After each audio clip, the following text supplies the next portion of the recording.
6 seed and the Bengals secured the number 3 seed, which means the two teams will face off again next week in the wild-card round. Cincinnati gets home field advantage and will host Baltimore at a time to be announced after the Lions-Packers game on Sunday Night Football. In the Bengals' 27-16 victory, Joe Burrow and the offense rode in the driver's seat all game long, and the Ravens threw away their opportunities to narrow the gap with 4 total turnovers.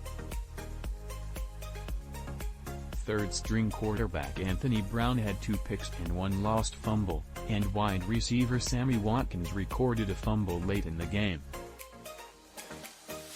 Considering the fact that the Ravens opted to rest most of their key starters ahead of the postseason, the Ravens lost with their dignity intact, compared to when they were blown out twice by the Bengals in 2021. After the game, head coach John Harbaugh answered in typical Harbaugh fashion that he was indifferent to a Ravens-Bengals rematch in the playoffs and that it doesn't matter what my feelings are. What matters is how we come out.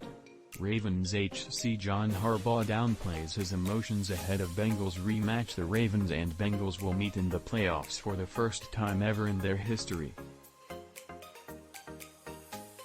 Baltimore bested Cincinnati earlier this season in a nail-biting 19-17 victory, and Cincinnati balanced the scales with their win on Sunday. How this impending playoff game will play out will depend on Lamar Jackson's status, as the Ravens simply can't afford to turn over the ball as much as they did in Week 18.